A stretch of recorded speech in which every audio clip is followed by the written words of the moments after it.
So I just got out of the shower. It is 4:48, and I went and got some rice. I'm gonna eat for supper, and now I have to do my homework. I have a PowerPoint project that I have to do, which I really sucks. I hate PowerPoint. I hate Excel. I hate all of it. But if I'm gonna run my own business, you know. So I'm gonna be working on that for a while. Then I don't know what I'm gonna do. Maybe watch some TV or something. So also, I think I forgot to mention why I'm not staying at the shelter. So after you've been there for so long, like, you have to leave. They only allow you to be there for a couple months, and then after those months are over, you have to leave, and you can't come back for 90 days. And the only place in Enid that we have is the Salvation Army, because the Mercy House closed. So, and I don't think they're reopening up at all. So all we have is the Salvation Army, and so I have to wait 90 days before I can go back there. So that's why I am here at the hotel and I'm not there. Because a lot of people wonder why I'm not at the homeless shelter.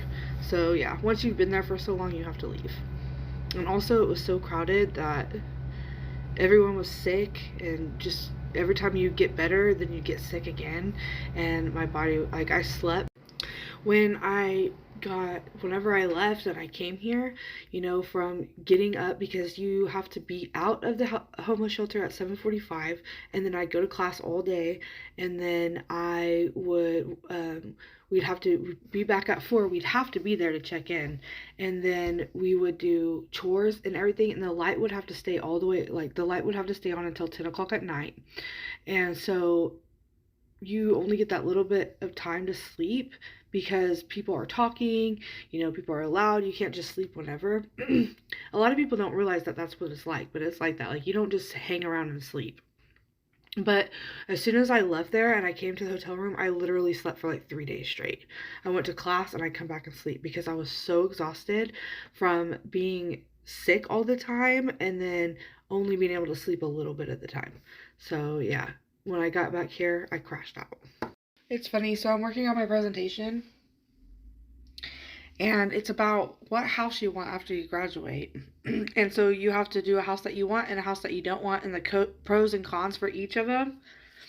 And so I told my friend, I was like, I don't even care what house the house looks like, as long as it has a Tesla in front of it. I gotta do my vision board, you know, for manifestations.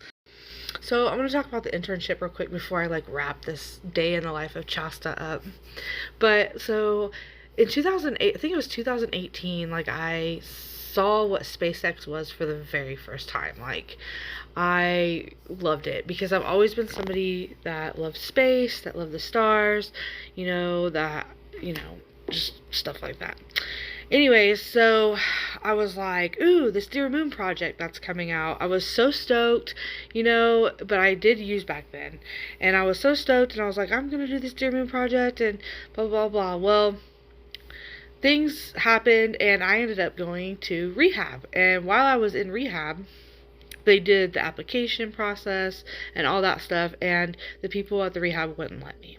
So since I wasn't able to put in my application for the Dear Moon project, I was like, okay, well, you know, maybe I'll get clean, you know, and then I'll just try and get a job at SpaceX, because that's what I wanted to do. Like, I knew as part of my path, like, I wanted to work at SpaceX so bad.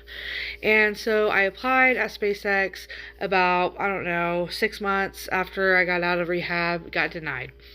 And then I applied again at SpaceX about a year and a half after that, and got denied. And so I was like, fuck, you know, maybe I started healing myself, and I realized that SpaceX just wasn't part of my path as much as, like, I really wanted it to be. I loved the whole concept. I loved Elon Musk, you know, I loved the companies that he has.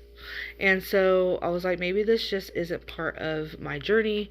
And so I healed, and then I realized that my passion was helping the homeless and helping people get out of, their addictions and heal and all that stuff. So I wanted to open a rehab.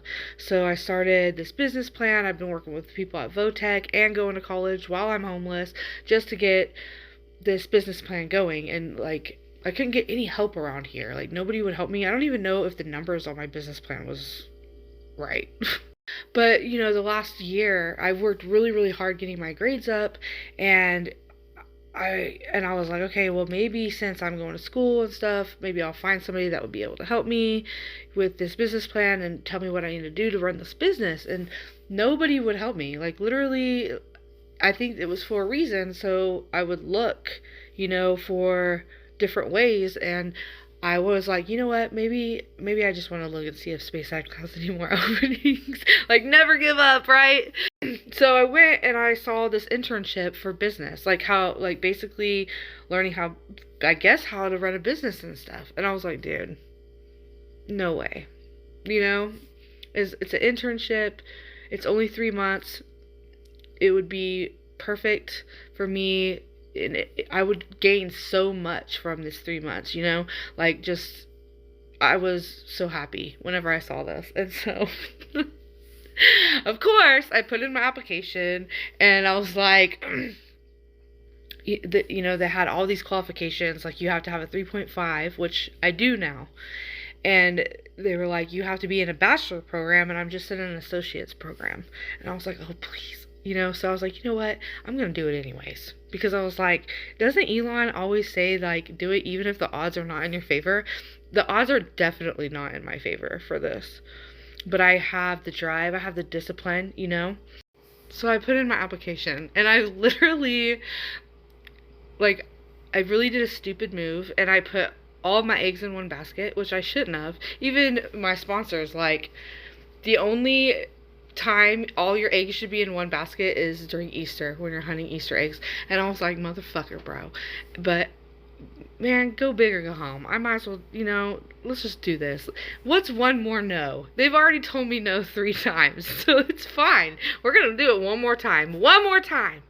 And this would help me so much. This would help me learn how to, this would help me so much. Like, my business is called A New Dawn.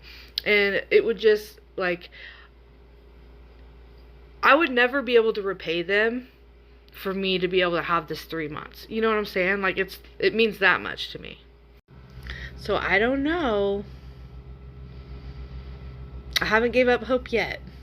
In May, I'll give up hope. But we'll see. It's what I've been working for 3 years. Every time I wake up to go to class, every day that I say no to drugs and I stay sober, I stay disciplined, every day that, I strive to be a better person, I strive to heal all my toxicities and stuff like that. Every day that I wake up, I work hard just to get opportunities like this. So hopefully it comes through. But that's the internship that I'm talking about. And when I say I'm waiting on it, I'm praying on it, you know what I mean? But if it doesn't come through, you just gotta keep on keeping on, right? Figure out what's next.